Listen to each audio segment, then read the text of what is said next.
Good afternoon, learners, and welcome to our Economics Telematics presentation, where we'll be looking at Module 1 this afternoon.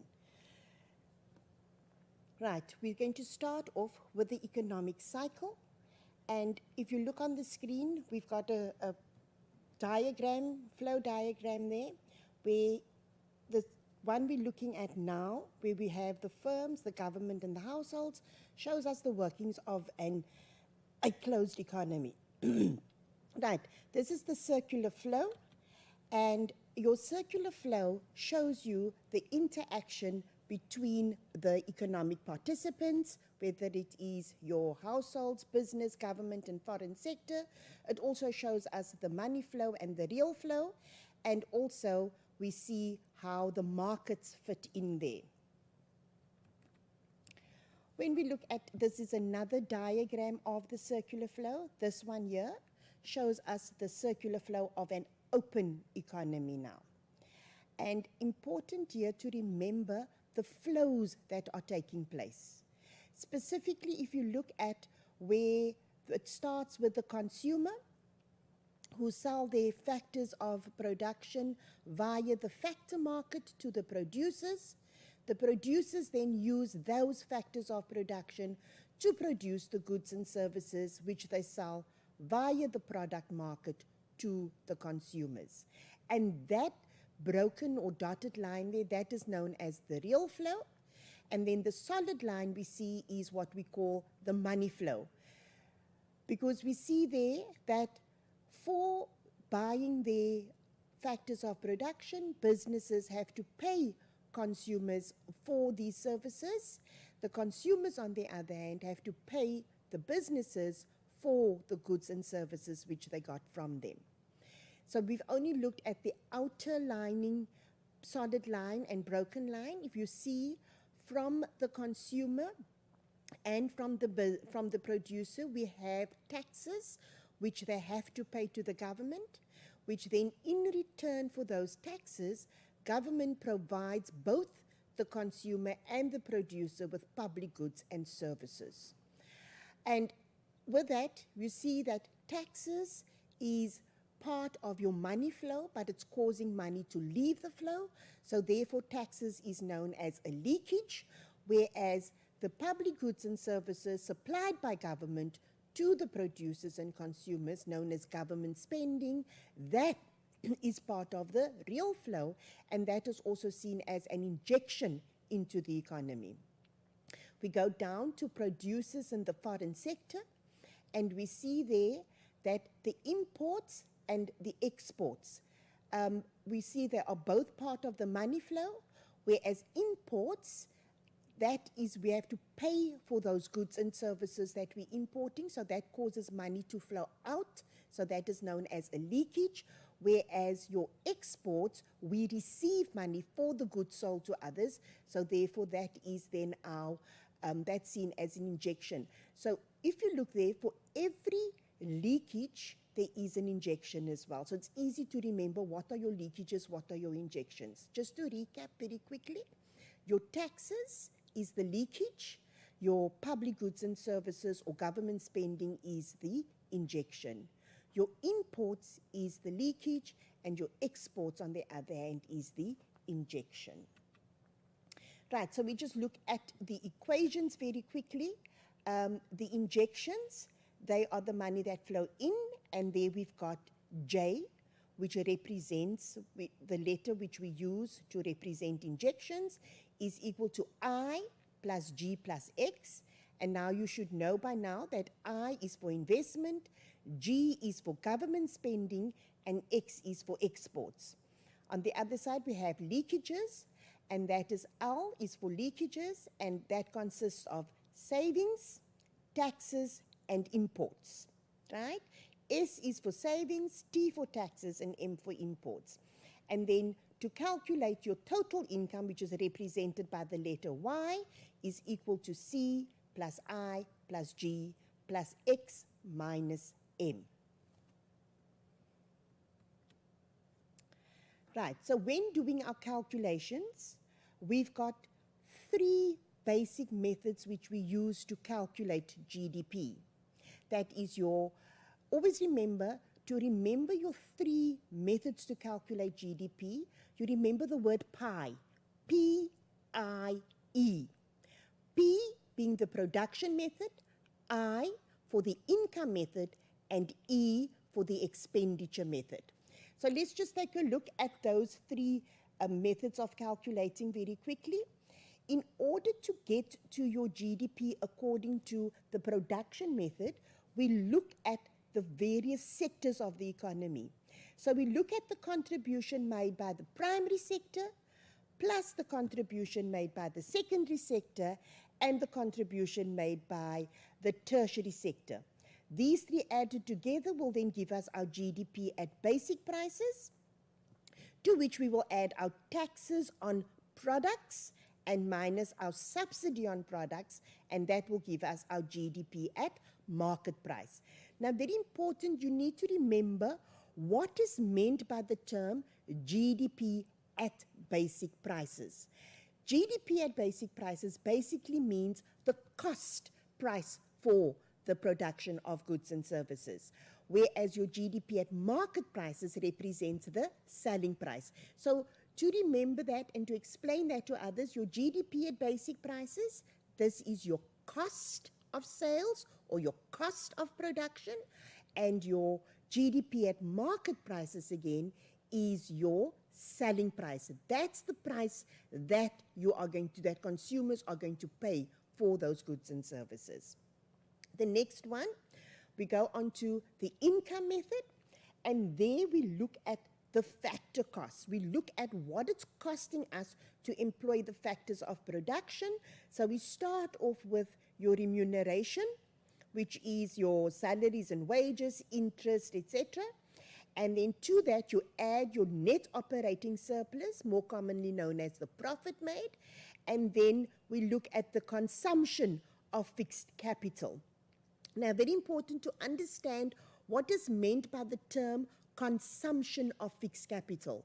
The word consumption can be used with the word to use something, to consume something, to consume it. So if you look at consumption of fixed capital, that is what we're looking at, what it's costing us to use machinery, etc. And the cost of that is also known as depreciation, because as you use the machinery, their value decreases, the value depreciates. So always remember your consumption of fixed capital, and an easier way to remember it is also called depreciation. And then when you add those three together, that gives us our GDP at factor cost. So for 2 marks, they will ask you what is meant by GDP at factor cost. That simply means what it costs us to employ the factors of production. Then it differs slightly from the production method, because here we have taxes on production and subsidies on production to get to your GDP at basic prices. Now, these differ from the taxes on products and the subsidies on products, which follows from GDP at basic price. So to convert your GDP at basic price to your GDP at market price, you add taxes on products and you subtract your subsidies on products. Now, you've got to bear in mind that taxes on products means the taxes that is charged on the final goods and services. And an example of this would be like VAT. It is charged on the final product. Whereas a tax on production, this is while the product is being made. So for an example of that would be something like a payroll tax. For example, the skills development levies that all businesses have to pay. So that would be an example of a tax on production, whereas VAT would be more an example of taxes on products. Then, to go from your GDP at basic price, as I said, to GDP at market price, always bear in mind plus taxes on products minus subsidies on products. Right, the third method being our expenditure method now, this is where we look at the selling price. So we look at what consumers are spending, we look at what the investment spending that is being spent by businesses. We also look at the government spending. Now you will note that there is a bit of a difference here, because remember we just said now, to calculate total income, it's C plus I plus G plus X minus M. So if we go back and we look at the expenditure method again, there we've got the C plus I plus G, and we've got the X minus M at the bottom. But just before we get to GDE, there's an item there known as residual item. Now, a very popular 2-mark question is, what is the purpose, or why do we have the residual item? So, if you look at your production method of calculating GDP and the income method of calculating GDP, here you're looking at the calculation of GDP from your production point of view. Whereas with the expenditure method, we're looking at calculating GDP from the spending point of view.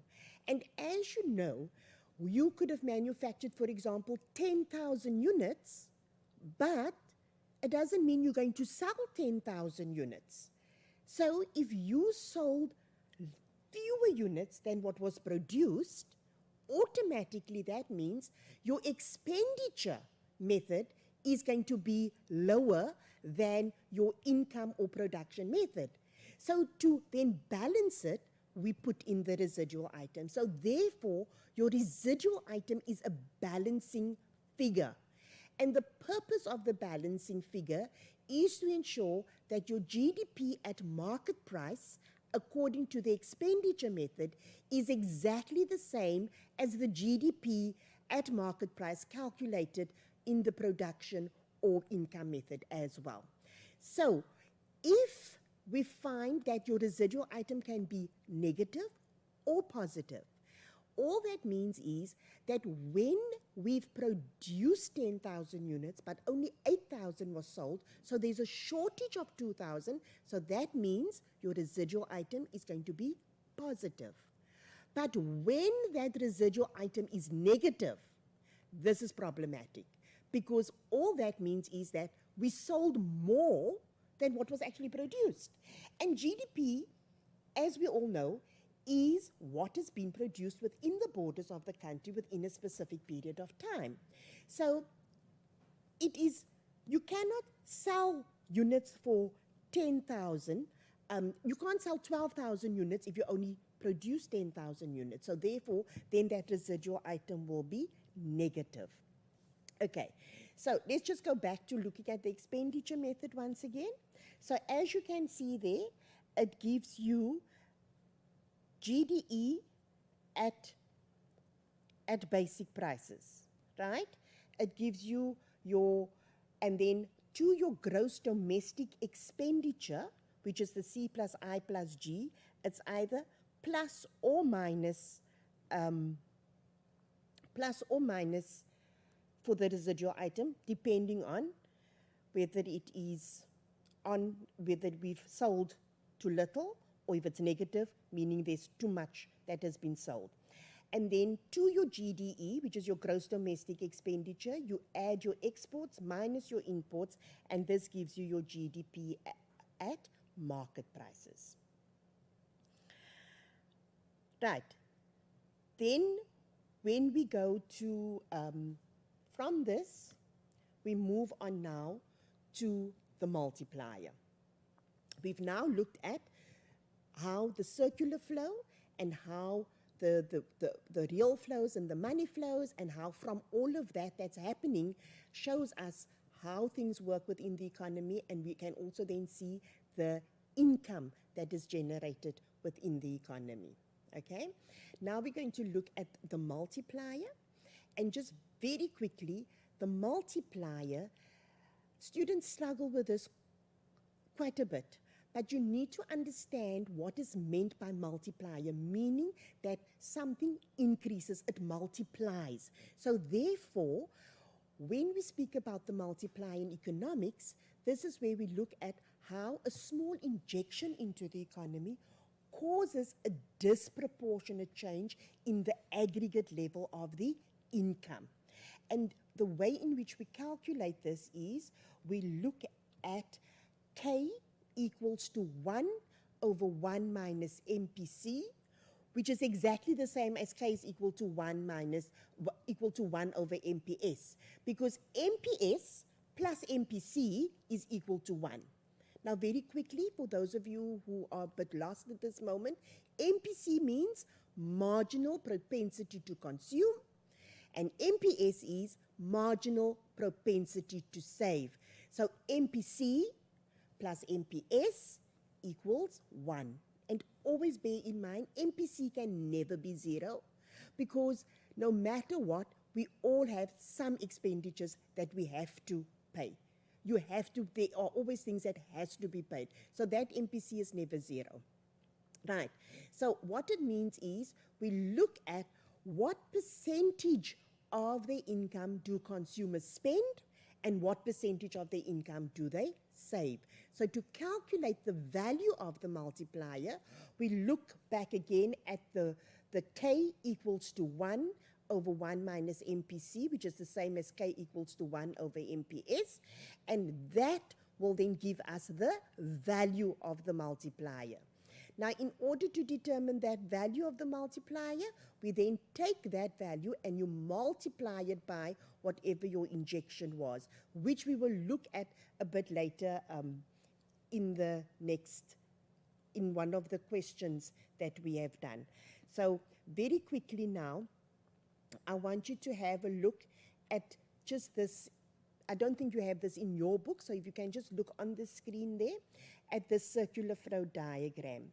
And one of the first things I want you to do here is to look at calculating the, the values for A to G. But before you can even look at the values, you need to understand what am I looking at first of all. So if you look at A, B, C, D, E, F, G, it's showing you where all the arrows are. So if you look at point A, that arrow is coming from the firms to the households. So remember we said earlier on, the firms have to pay the households for the factors of production which they sell to them. So that is what line A is presenting there, right? You see the broken line B, that is still coming from the firms, showing you what the firms have earned, and then C, obviously that represents the taxes that the firms have to pay to the government. So very quickly, if we go and look at that A, B, and C, and just bear in mind, A being what businesses pay households, B being what the businesses earn, and C being what they pay to the government. So if we look here, you see there, they say, use the information below and determine the values of A to G. And the total production is 10,000. So if you think about the 10,000, that is what the firm is earning. So if we go back to our diagram, we see there, so B would be then the 10,000 rand that the firm is earning. Then we move back and it says there, income taxation is 2,000 rand, and the only one we have for income taxation, we see there, for block C, that would then represent the 2,000. So if the firm is earning 10,000 and paying 2,000 to the government, what does it have left to pay to the households? So it's earned 10. Of that, 2 goes to the government, and the remainder would then go to households, which would then be the 7,000 that the households are earning. Then we see the households put some of their money into savings, and they spend the rest of it. And their spending for the households is divided between the foreign sector and the businesses. Now let's see how much money are they spending. So we see there, savings is 1,000 rand, and 2,500 rand is being spent on imports. So if we go back to the diagram again, they are saving 1,000 rand. Now remember, there it says 1,000 rand saving and 2,500 for imports. So Remember, the household is earning 7,000. They're saving 1,000 rand, which leaves them with 6,000. And of that 6,000, they are spending 2,500 rand at the foreign sector for imports. And then the remainder of the 6,000 is what is being spent on the goods and services from the firms, which is point G. So say D would be 1,000, E would be 2.5.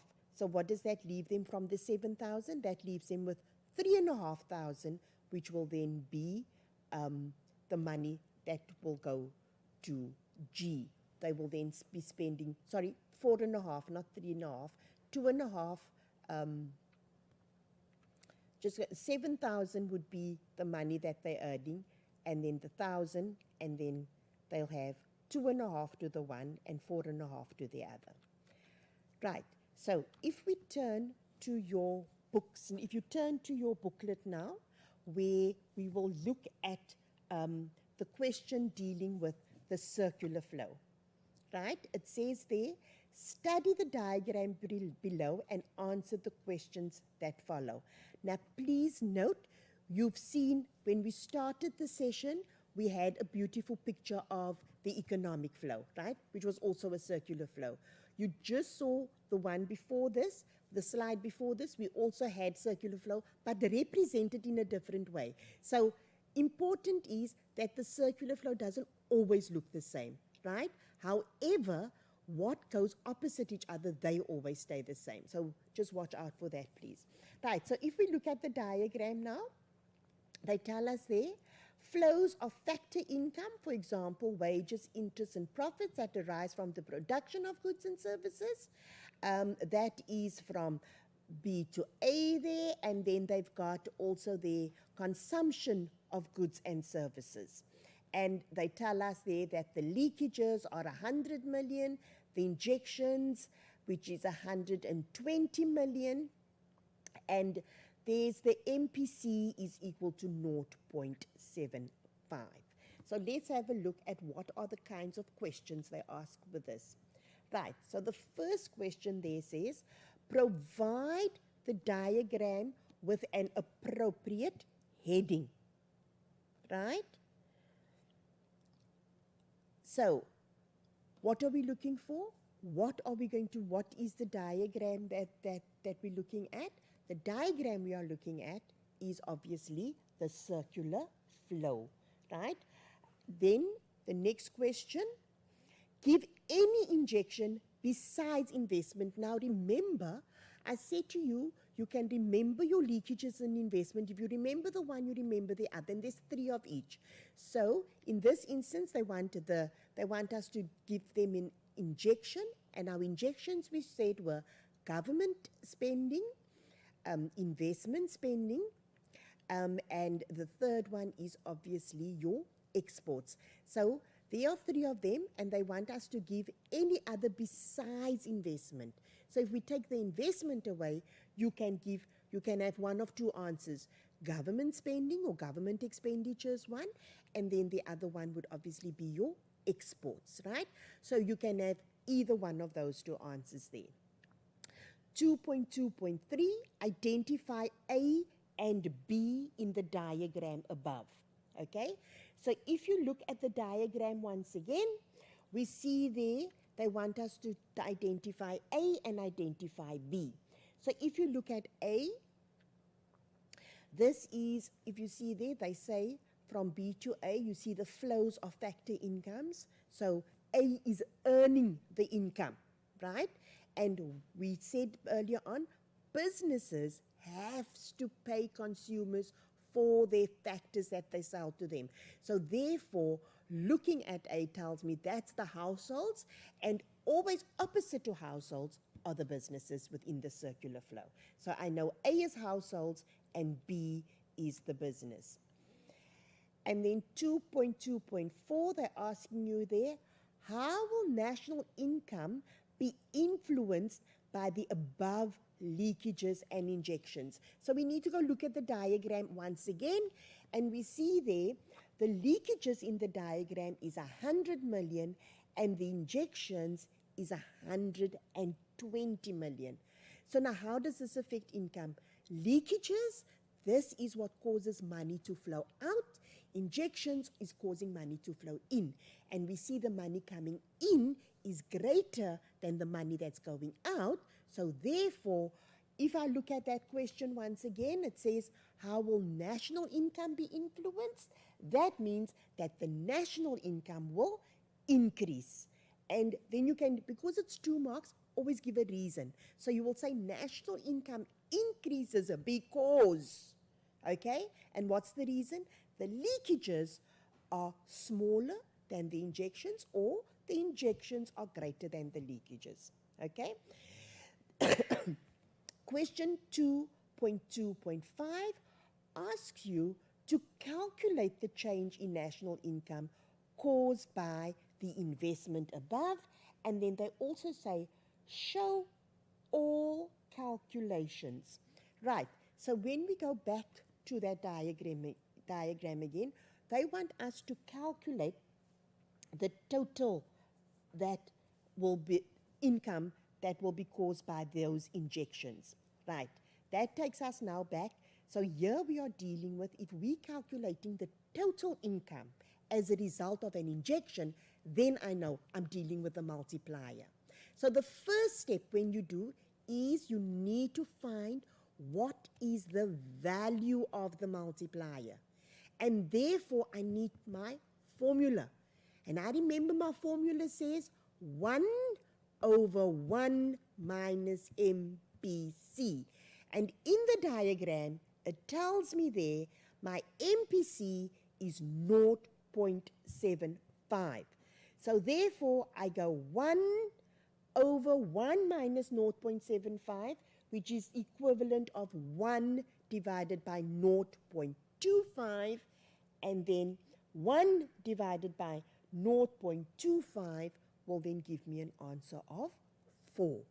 So what this is now saying to me is that my value of my multiplier is 4, which means for every 1 rand that gets injected, it's going to be multiplied by 4. So for every rand that's injected, we're going to earn a 4 rand. And the total injection in this instance was 120 million. So we take that multiplied by the 4, and that will give us an answer of 480 million rand. Please, learners, don't just say 120 times 4 equals 480. You are throwing away unnecessary marks. We need to see the rand sign. We need to see the M for million. Sometimes the question is in billions, so you put the B after that, please. Okay? So please just remember that. Right. We're moving on to the next question that you have there. We're still dealing with circular flow questions here. And the next one there, or we'll move to the one on the multiplier. Just check that you have. We'll look at the multiplier graph very quickly. And it says there, study the graph below that depicts a simplified 2-sector economy where E is equal to C plus I, and answer the questions that follow. Please bear in mind, when we're dealing with a multiplier, we are only looking at a 2-sector economy. And a 2-sector economy consists of the consumers and the businesses. There's no government involved here. Right, so in this diagram, they're asking you to look at the diagram and then look at the question. So let's see the question. The question 2.3.1 says, identify one participant in the economy above.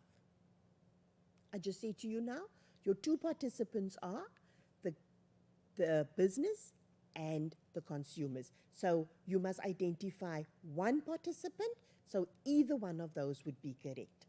Right, 2.3.2 asks you, what does the line E equals Y represent? And there we see our 45-degree line is E equals Y, and all that is saying to us is expenditure equals income, so that means that is also known as the line of equilibrium, right? So anywhere along that line where your consumption function crosses that line, your economy is going to be in equilibrium. 2.3.3, they're asking now,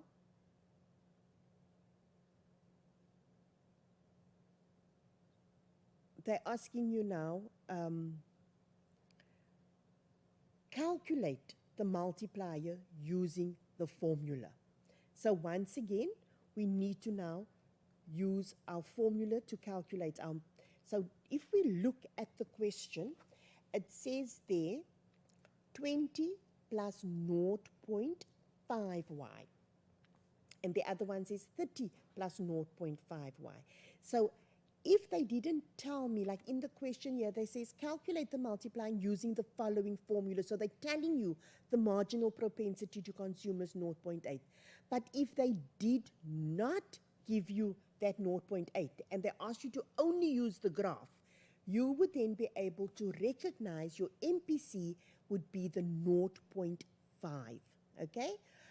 So that would be your MPC if they had not given it to you as they have here. They say it is 0.8. So if it's 0.8, it is 1 over 0.8 that you would have to calculate then. And that would then give us our answer would then be as follows. We would have 1 over 1 divided by 0.2, which would then be an answer of 5. And therefore then the total expenditure that we have spent would be the 20 times the 5, which will then give you 100. Right, then 2.3.4, they ask you, what is the relationship between the marginal propensity to consume and the multiplier?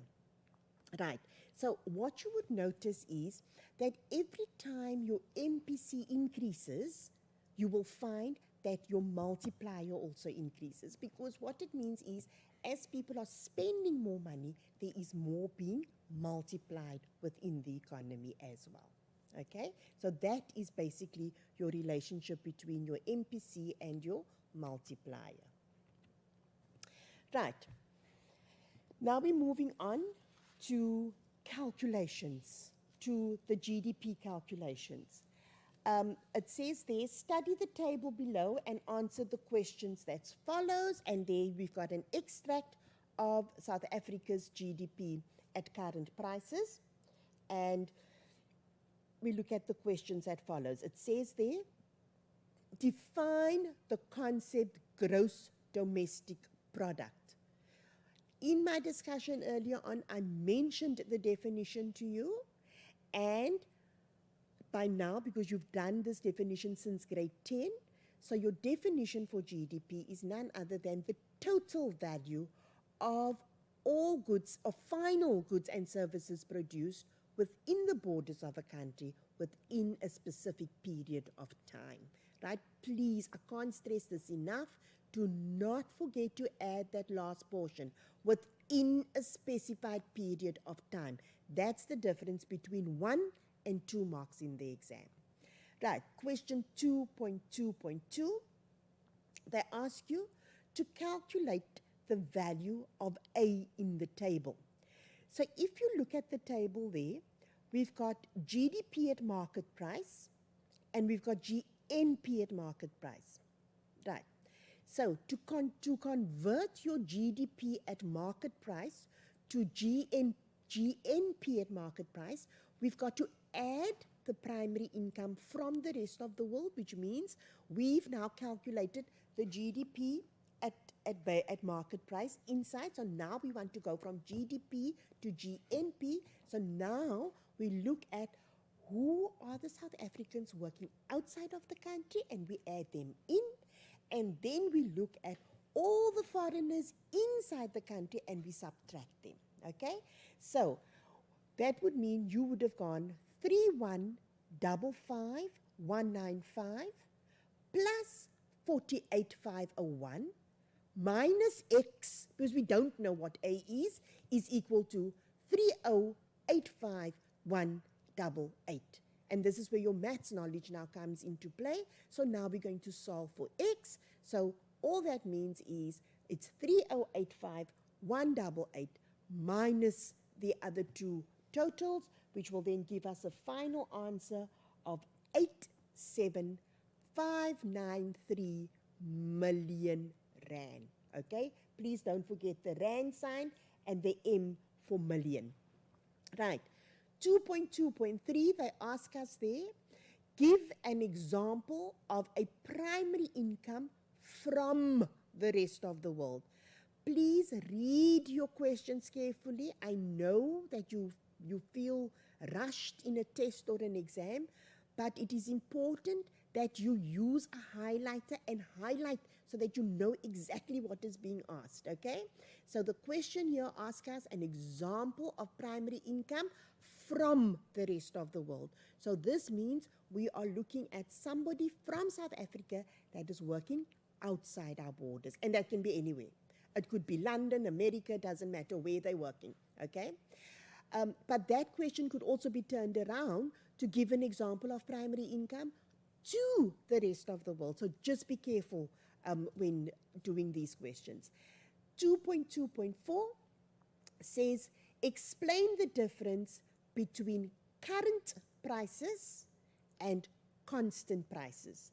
So you must be very careful. This is very important that you understand current and constant. Another term or other terms that we use for them, current is known as your nominal GDP, your constant is your real GDP. And the basic difference between the two is that real makes allowances for inflation, right? It takes into account the increase in prices, whereas your current prices, they do not take inflation into account, okay? So that would be just straight out definitions for 4 marks there. Right, we're moving on to the next question. We're moving on to the next one. Right. There we are once again given a table and questions set on that. Okay? So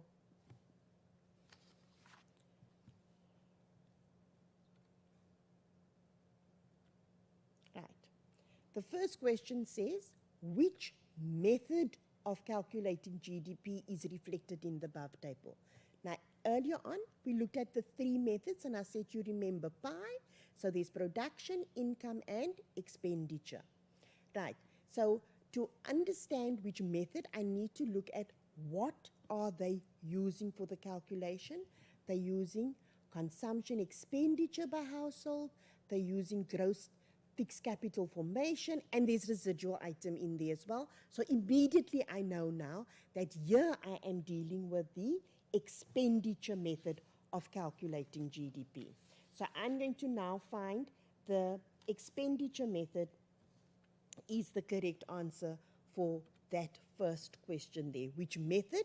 That would be the expenditure method. Right. Question 2 asks, why are imports deducted from the GDE figures?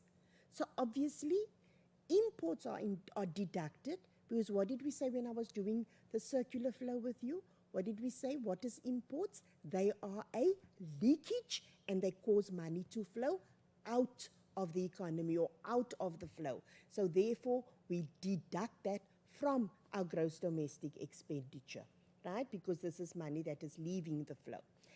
And then question 2.3.3 says, what must be done to the GDP at market prices to convert it to GNP at market prices?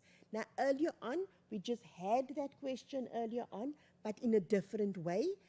They asked us to do the actual calculation earlier on. Now they're just asking you to explain how do you go from GDP at market price to GNP at market price. And basically all you're doing is you are adding, you take your GDP at market price and you're adding your primary income from the rest of the world minus your primary income to the rest of the world. And this gives us our GNP at market prices. 2.3.4, calculate the gross domestic expenditure in the above table labeled A. So if we go back to our table, we see there we've got 2.3.4, and what do you notice there? They don't tell you whether that residual item is a negative or a positive. So you must now, because because there's no sign, we know that it's a positive, because if it was negative, there would have been a minus sign before the 24.6, or alternatively, they would have put the amount in brackets for you then. Then you would know that it is a negative figure.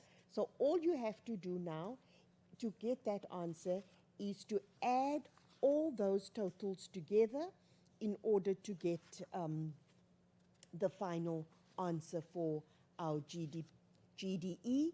So we will add those 1907.2 plus the 604.4 plus the 8.2 plus 707 plus the 24.6, and that will give us our GDE then now.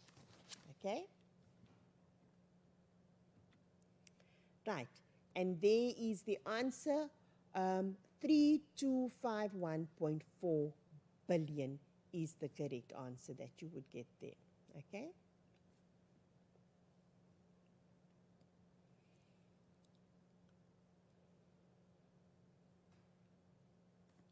Right. If you look in your telematics booklet that you've got,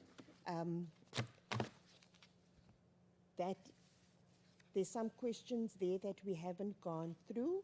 If you go to question 4 on page 4, it says there, study the table below and answer the questions that follow, and they give you the national income and production accounts of South Africa. And the first question there is, they ask you to name the missing item labeled A. And if you look there, they've given you all the compensation of employees, net operating surplus, and all of those, and then they've left something off. And we know we go from factor cost straight to market prices, so the missing item there would be your GDP at basic prices. So therefore your point at A would be known as GDP at basic price. But please note, in the example here, they use the term gross value added. GVA is just another way of saying, it's another name for gross domestic product. So gross value added. Okay, so you can use either GDP at basic price, or you can say gross value added at basic price. Either one will be marked correctly.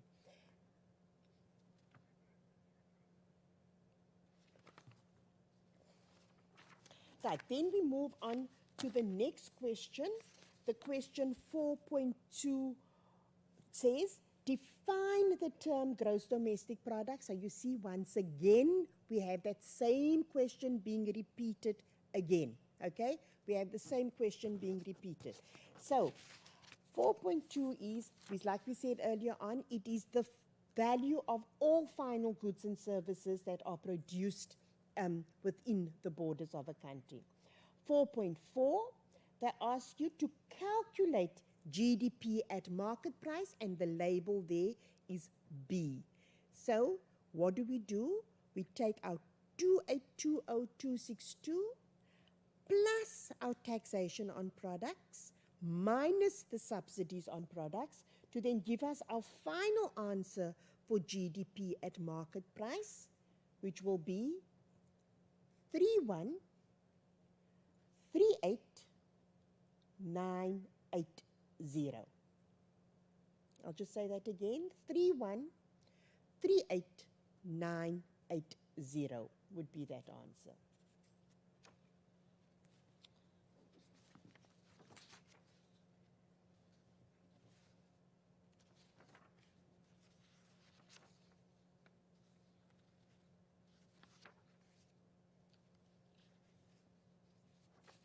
Right, I want to just move on to, our time is not very much at the moment. So I just want to move on to something that I find that learners also struggle with in Module 1, which is what we call the Phillips curve, right? That is the diagram you're looking at on your screen. It is question number 2 on page 10 of your telematics booklet, right? Very important, dear learners, is that you understand what you are currently looking at, okay? So if you just go and look at that diagram just very quickly, the first question they ask is, what is the name of the curve? So you should know already. When you see inflation and unemployment, so obviously this graph is telling me something about the relationship between inflation and unemployment. So what we're looking at here is the Phillips curve, because the Phillips curve deals with that relationship between inflation and unemployment. But what I find lots of learners forget, they can easily explain to me what's happening at point A, what's happening at point B, but they don't always understand what point C is all about, okay? So, and you will see this is the next question on there. They first of all ask you the name of the curve, then they ask you what's happening at point C. Now, at point C, you will note that inflation is at 0%. So therefore, that point is what is known as your natural unemployment, okay? And as soon as we see that unemployment shifting, we see the inflation starts increasing. So the next question there they ask is, what is the result of PC1 intersect at point D? So we see there PC1 intersecting at point D. So what has happened? I just say to you, at point C is your natural unemployment, so point D will also be your natural unemployment, okay? So what has happened is the natural unemployment has decreased from 14% to 9%, because you see it's in between the numbers 8 and 10, so that must then be 9 there. Right. 2.4, mention any supply side policy measure that can be used to shift PC to PC1. Okay, so here you're not just looking at a shift along the curve, here you're looking at the entire curve shifting, right? So one of the biggest things that causes that shift in the curve is improvement in education or improvement in training. Those are two of the biggest factors where people are improving themselves so they are able to then access jobs. And then obviously another reason we see a shift in the curve is as a result of more businesses opening up or businesses just expanding, so more people being employed. Okay, so they have given you 3 reasons for that move, and they say you only have to mention one policy, okay? And they're talking about supply side policies, and remember there are 3 things when it comes to supply side policies: improving the efficiency of inputs, improving the efficiency of markets, and also reducing costs. So any of those things you can look at as a reason for a shift in that Phillips curve then. Right. By looking at the graph once again, they want us to explain by 2.5, they ask us to explain the relationship between unemployment and inflation in the above graph. So now we need to look at what's happening with unemployment and what's happening with inflation. So what we note is that as our unemployment decreases, we see there at point B, your unemployment is at 10%. And we see inflation is at 2%. Now, please, so many times learners will say, oh no, the inflation increased from 2 to 6%, and therefore the unemployment decreased from 10 to 8%. It's the other way around, okay? It is the unemployment change that causes the change in the inflation. Reason for that is, with the result that your unemployment moves from, at point B, it's at 10% and inflation at 2. When we go to point A, we see there that the unemployment has decreased to about 8%, but the inflation has increased to 6%, because what's happening now is the fact that you have more people employed. So these people hadn't been working before, so they weren't spending any money. They weren't demanding goods and services. So what's happening here is, because more people are working, there are more people spending money. With the result, the prices of goods and services go up. Because the situation you're sitting with here now is what we call demand pool inflation.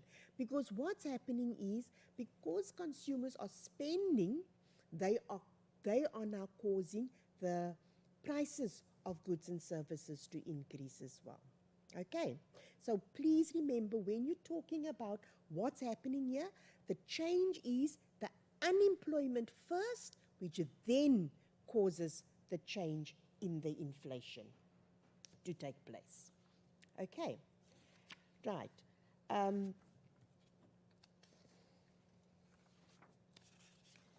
There are some questions we're not going to get time to go through, and I would appreciate it if you would work with it with your teachers and get them to help you with those, okay? Right, so very quickly, just to wrap up, let's look at those national account aggregates once again, and we turn to page 5 of our booklet, and we're going to look at question number 5. That says, study the table below and answer the questions that follow. And there they give us the table, and 5.1 says, what method of calculation was used in the above table? So we know that because we're using compensation of employees, operating surplus, consumption, here we're dealing with the factors of production. So then I know that is my income method, right? They ask for examples on taxes on products. They ask for one example. Here, you can see in the memo, we've got 3 different examples. So any of these would be accepted as the correct answer, right? There's VAT, sin tax, also known as excise duties, or fuel levy, right? These are your taxes on products, right? And then 5.3 asks you, name the missing item labeled A, and once again, gross value added at factor cost, we've got gross domestic product at market price, or the one that's missing is your GDP at basic price. And then 5.4, they ask that same question once again, how to convert GDP to GNP. And all that happens is we add our primary income from the rest of the world, and we subtract our primary income to the rest of the world. That's all we have time for this afternoon, students. Thank you very, very much.